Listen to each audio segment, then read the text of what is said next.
মরণ হোক ঈমানের সাথে ইয়া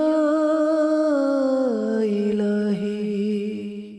আলহামদুলিল্লাহি রাব্বিল আলামিন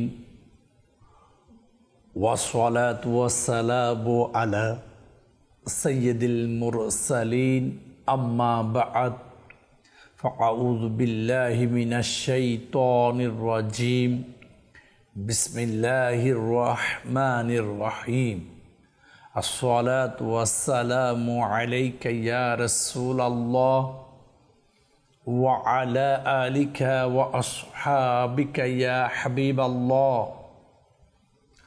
আসসালাতু ওয়াসসালামু আলাইকা ইয়া নবিয়াল্লাহ ওয়া আলা আলিকা ওয়া আসহাবিকা ইয়া নূরাল্লাহ।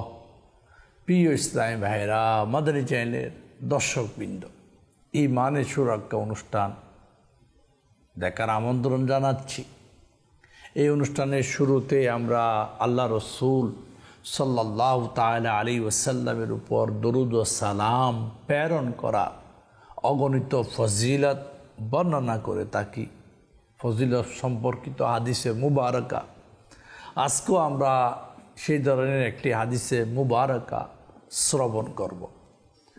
আখেরি নবী, জিন্দা নবী, নূরানি নবী, নবী মুহাম্মদ রাসূলুল্লাহ সাল্লাল্লাহু তাআলা আলাইহি ওয়াসাল্লাম ইরশাদ করেন, আল্লাহ পাকের জন্য পরস্পরকে মোহাব্বতকারী, আল্লাহ পাকের জন্য পরস্পরকে মোহাব্বতকারী যখন পরস্পর মিলিত হয় এবং মুসাফা করে আর আখেরি নবী সাল্লাল্লাহু তাআলা আলাইহি ওয়াসাল্লামের উপর দরুদ শরীফ পাঠ করে, তখন তাদের পৃথক হওয়ার পূর্বে উভয়ের পূর্ববর্তী ও পরবর্তী গুনাহ ক্ষমা করে দেওয়া হয়। সহজ ভাষায়, যখন দুই বন্ধু, দুই ভাই মিলিত হয়, মুসাফা করে, মুলাকাত করে, ওই টাইমে যদি আমার নবীর উপর দরুদ পড়ে, উভয় বান্দা পৃথক হওয়ার আগে আল্লাহ উভয়ের পূর্বের এবং পরের গুনাহকে মাফ করে দিবেন। তো আমরা তো ডেইলি অনেকজনের সাথে মুলাকাত, মুসাফা করে থাকি, ওই সময়ে দরুদ শরীফ পড়ি, ইনশাআল্লাহ ফায়দা হবে। আল্লাহ তাআলার একজন ওলি ছিল যার নাম ফুজাইল বিন আয়াস। সে বড় মকবুলিয়ত পাওয়ার আগে, ওলি হওয়ার আগে বড় ডাকাত ছিল। মানুষ থেকে মাল সামান, কাফেলাদের থেকে মাল সামান লুট করে নিত। একবার এক কাফেলার পাশ দিয়ে যাচ্ছে, আর কাফেলাওয়ালা বলতেছে, এই এলাকায় বড় ডাকাত ফুজাইল বিন আয়াস আছে, তার থেকে সাবধান। এই কথা যখন ফুজাইল বিন আয়াস শুনল, তখন বলল, হে লোকেরা, তোমরা ভয় পেও না, তোমরা আমার থেকে নিরাপদ। আমি কি করলাম, এই গুনার কাছ থেকে তওবা করলাম। আরেক রিওয়ায়াতে আছে, যখন কাফেলাকে লুট করবে, এগুলা যখন উনি পরিহার করলো, তওবা করলো, সেই কাফেলার লোকজন উনাকে দাওয়াত করলো, তোমরা আমার থেকে কি থাকো, নিরাপদ থাকো। এবং নিজের পশুর, তাদের যে পশুগুলো আছে, এগুলোর খাবার আনতে গেল কেউ। এমন সময় ফুজাইল বিন আয়াস ওই কাফেলার কোনো একজনের জবান থেকে এই আয়াতে করিমা শুনতে পেল, যা সূরা হাদীদের 16 নং আয়াত। আলাম ইয়ানি লিল্লাযীনা আমানু আন তাখশা কুলুবুহুম লিযিকরিল্লাহ। কানজুল ঈমান থেকে অনুবাদ, ঈমানদারদের জন্য কি এখনো ওই সময় আসেনি যে তাদের অন্তর ঝুঁকে পড়বে আল্লাহর স্মরণে? ফুজাইল বিন আয়াজ যখন এই আয়াতে কারিমা শুনল, তখন তার হৃদয়ে বড় একটা আঘাত হলো। মানে আমি তো ডাকাতি করি, লুটফাট করি, আমার কি সময় আসেনি আল্লাহর জিকিরে স্মরণে ঝুঁকে পড়ার? তখন ফুজাইল বিন আয়াজ কান্নাকাটি করতে লাগলো, নিজের কাপড় মাটিতে গড়াগড়ি, আর আল্লাহর শপথ, এখন সময় এসে গেছে, এখন সময় এসে গেছে। তিনি এভাবে কাঁদতে লাগলেন আর গত জীবনের সমস্ত গুনাহ থেকে তওবা করলেন। একটি আয়াতে মুবারাকা উনার তাকদীর পরিবর্তন করে দিল। আমাদের কি সময় আসেনি আল্লাহর জিকিরে স্মরণে ঝুঁকে পড়ার? কি আমাদের এখনো সময় আসে নাই? ফুজাইল বিন আয়াজ এই আয়াতে মুবারাকা শোনার সাথে সাথে তওবা করলো, কান্না করতে লাগলো। গত জীবনের সমস্ত গুনাহ থেকে তওবা করে নেকির পথে এসে আল্লাহর ওলি হয়ে গেল। গত জীবনের যত গুনাহ তোমার হাবিবের উসিলায় করো ক্ষমা, তোমার হাবিবের উসিলায় করো ক্ষমা। আমিন। আমরা তো গুনাহ সাগরে ডুবে আছি। আল্লাহ আমাদেরকে তোমার স্মরণে, তোমার জিকিরে মশগুল করে নাও, আর আমাদেরও গত জীবনের গুনাহকে মাফ করে দাও। ফুজাইল বিন আয়াজ রাহমাতুল্লাহি তাআলা আলাইহি, আলা ইন্না আউলিয়াল্লাহি লা খাউফুন আলাইহিম ওয়া লা হুম ইয়াহজানুন, ওই মর্যাদায় মণ্ডিত হয়ে গেল। কারণ যারা গুনাহ পরিহার করে, তওবা করে, কিতাবে আছে তারা আল্লাহর বন্ধু হয়ে যায়। আল্লাহ আমাদেরকেও নেককার বানিয়ে দাও, আল্লাহ আমাদেরকেও মুত্তাকি বানিয়ে দাও, ঈমানকে মজবুতি সাথে তোমার বন্দেগী করার, ইবাদত করার তৌফিক দিয়ে দাও। হযরত সাইয়েদনা সালি মুররি রাহমাতুল্লাহি তাআলা আলাইহি উনি বলেন, এক গায়িকা যে সিতারা বাজাইতো, এভাবে যেগুলো সিতারা বাজায়, বিভিন্নভাবে বাজায়, মহিলা গায়িকা একদিন কোথাও যাচ্ছে কোনো এক রাস্তা দিয়ে, তখন ওই রাস্তার দ্বারে আল্লাহ পাকের কালামের এই আয়াতে মুবারাকা সূরা আনকাবুতের এই আয়াতে মুবারাকা শুনতে পেল। ওয়া ইন্না জাহান্নামা লামুহীতাতুম বিল কাফিরিন। কানজুল ঈমান থেকে অনুবাদ, আর নিশ্চয় জাহান্নাম পরিবেষ্টন করে আছে কাফিরদেরকে। যখন ওই গায়িকা, সিতারা বাদ্যবাদক গায়িকা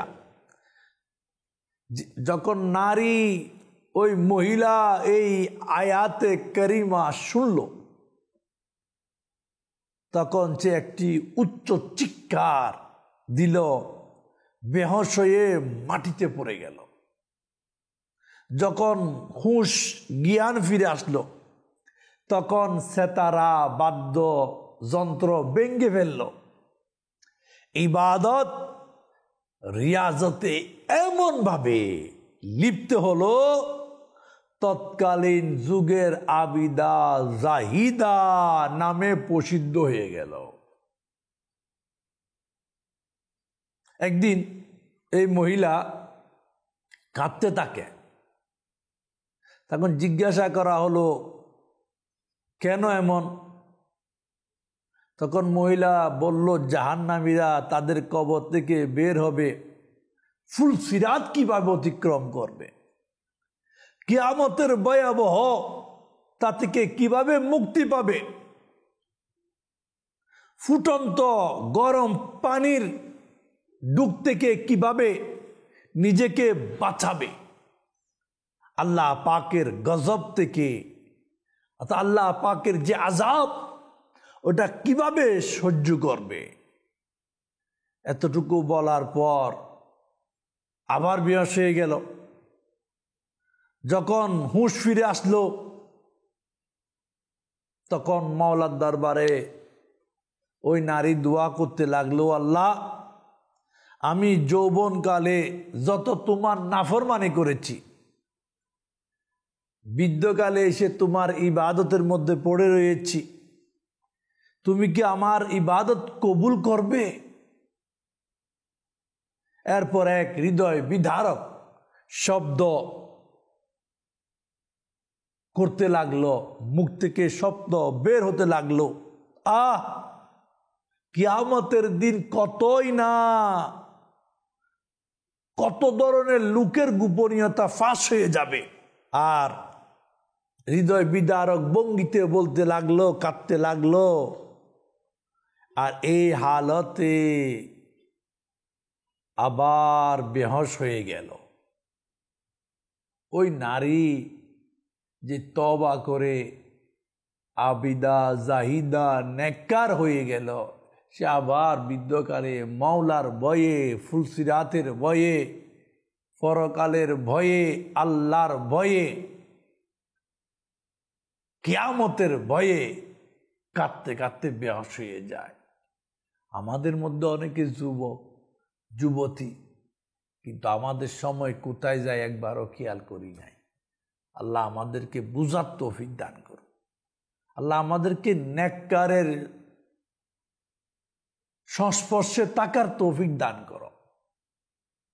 কারণ যৌবনকাল এমন উত্তাল মাতাল হয়, এই ধরনের মাতলামি থেকে আল্লাহ আমাদের সবাইকে হিফাজত করো। নেকির পথে, সিরাতুল মুস্তাকিমের পথে, সাদা সিধা জিন্দগির মধ্যে আল্লাহ আমাদের জীবনকে অতিবাহিত করার তৌফিক দাও। ঈমান সুরক্ষার সাথে দুনিয়া থেকে বিদায় নেওয়ারও তৌফিক দান করো। যদি আমরা চাই মজবুতিভাবে জীবন ধারণ করতে, তাহলে সূরা আলে ইমরানের মধ্যে আল্লাহ পাক সুন্দর বলেছেন, হাযা বায়ানুল লিন্নাসি ওয়া হুদাও ওয়া মাউইযাতুল লিল মুত্তাকিন। এটা মানব জাতির জন্য স্পষ্ট বর্ণনা ও পথ প্রদর্শন এবং পরহেজগারদের জন্য উপদেশ। এখানে বলা হচ্ছে, যদি আমরা ঈমানকে মজবুত রাখতে চাই, সহজ সরল পথে থাকতে চাই, কোরআন মজিদের বিধি বিধানকে মেনে নি, কোরআন মজিদের দেওয়া তর তরিকাকে গ্রহণ করি, কোরআন মজিদের আমার আপনার পরহেজগারির, মুমিন, তাকওয়ার অর্থাৎ ভালো নেককার আবিদ, বন্দা হওয়া সব কিছু কোরআন মজিদের মধ্যে আছে। কোরআন মজিদ পাঠ করি, আমল করি, আর মাওলা দেওয়া বিধি বিধান মানুষকে প্রসার করি। এটা আমার নবীর হক, এটা মাওলার বিধান, এটা মানতে হবে। যদি এমন হয় তাহলে কোরআন আমাদের জন্য হেদায়েতের নূর, অন্ধকারে নূর হবে। আর যদি না মানি তাহলে আমরা বরবাদের গভীরে গভীরে গভীরে ডুবে যাব। কারণ আমাদের সম্পূর্ণ লাইফ, জীবন ব্যবস্থা কোরআনের মধ্যে রয়েছে। কিভাবে, কোন পথে, কোন রাস্তায় আমরা নিজেকে পরিচালিত করাবো। আলাদা নতুন করে বাইলস সিস্টেম অ্যাকসেপ্টের দরকার নাই। আল্লাহর দেওয়া বিধি বিধান আল কোরআন আমাদের মুক্তির, দুনিয়াতে শান্তি, পরকালীন মুক্তির একমাত্র সনদ। যেমন আল্লাহ পাক সূরা বনী ইসরাঈলের মধ্যে ইরশাদ করেন, ইন্না হাযাল কুরআনা ইয়াহদি লিল্লাতী হিয়া আকওয়াম। কানজুল ঈমান থেকে অনুবাদ। নিশ্চয় এই কোরআন ওই পথ দেখায় যা সর্বাপেক্ষা সোজা। এই জন্য তো আমার নবীর জীবন আপনি দেখবেন সাদা সিধা, টেনশন নাই, বেজাল নাই, মানুষকে বেজালে ফেলাই না, সাদা সিধা। আর আজকে তো সাদা সিধা মানুষকে লাইক খুব কম করে। যে যত বেশি ফেস লাগাইতে পারে, বেজাল লাগাইতে পারে, তার সমাজের দাম বেশি, তার দেশে দাম বেশি, তার এলাকায় দাম বেশি, তার সংগঠনে দাম বেশি, তার দলের দাম বেশি। ওই লোকটা ফেসি, এদিক সেদিক ম্যানেজ করে নেয়। কিন্তু ওই ফেসি মানুষ ভালো না। সোজা, সহজ, সরল যারা, তাদের জন্য আল কোরআন। আর যারা এই আল কোরআনের পথ, মত, বিধিবিধান মেনে নিয়েছে যেই সব মুমিন, তাদের জন্য পরকালে সুসংবাদ, তাদের জন্য পরকালে নাজাত, তাদের জন্য পরকালে জান্নাত, তাদের জন্য মাওলার দিদার, মাওলার সাক্ষাৎ। সবাই সহজ জিন্দেগি গড়ার নিয়তে কোরআনুল করিমকে বেশি বেশি পাঠ করি, বুঝে শুনে পাঠ করি। আল্লাহ কি বলেছে ওইটাও আমরা একটু দেখি। কত কিছু পড়িত, সব কিছুর দুনিয়ার বিভিন্ন দেশের নলেজ আছে, নাসার নলেজ আছে, বিভিন্ন দিকের নলেজ আছে। নলেজ নাই তো কোরআন ও হাদিসে। এমন যেন না হয়। আল্লাহ আমাদেরকে বুঝার তৌফিক দান করুন। আল্লাহ পাক মুসলমানের জন্য বলতেছে, সুসংবাদ মুসলমানের জন্য যারা কোরআনকে হিদায়াতের কিতাব, পথ প্রদর্শক মেনে নেয়, যারা মাওলার দেওয়া বিধি বিধান মেনে নেয়, সুন্দর আমল করে, তাদের জন্য বলা হচ্ছে কি সুসংবাদ ওইসব মুসলমানের জন্য যারা কোরআনের আহকাম মেনে নেয়। আল্লাহ পাক আমাদেরকে আহকাম মেনে জীবন ধারণ করার তৌফিক দান করুন। যদি আমরা কোরআনের আহকাম না মানি তাহলে নিজের লস হবে, পরিবারের লস হবে, সবাই আমরা গুনার মধ্যে পড়ে যাব। আর যদি কোরআনের আহকাম মেনে জীবন গড়ি, মুসিবত থেকে, আযাব থেকে, সব দিক থেকে বেঁচে ঈমান সুরক্ষা নিয়ে ইনশাআল্লাহ দুনিয়া থেকে বিদায় নেওয়ার সৌভাগ্য লাভ হবে। আর ঈমান নিয়ে মরার সহজ যে আলামত, সেটা হচ্ছে আল্লাহ এবং তার রাসূলের দেওয়া বিধি বিধানের উপর জীবন অতিবাহিত করা, আল্লাহ এবং তার রসুলের দেওয়া বিধি বিধানের উপর আমলি জিন্দগিকে সাজিয়ে নেওয়া, খারাপি হারাপ যেগুলো আল্লাহ এবং তার রসুল পছন্দ করে না, এই ধরনের কর্মকাণ্ড থেকে যারা বেঁচে যায় তাদের ঈমান সুরক্ষা মজবুত হয়ে যায়। আল্লাহ আমাদের ঈমানের হিফাজত করুক। ঈমানের সাথে কমার সাথে বিদায় দুনিয়া থেকে রুখসত পাওয়ার আল্লাহ আমাদের সবাইকে তৌফিক দান করুন। মাদানী চ্যানেল দেখতে থাকুন, আবারও দেখা হবে ইনশাআল্লাহ। সাল্লু আলাল হাবিব সাল্লাল্লাহু তাআলা আলা মুহাম্মদ সাল্লাল্লাহু আলাইহি ওয়াসাল্লাম। মরণ হোক ঈমানের সাথে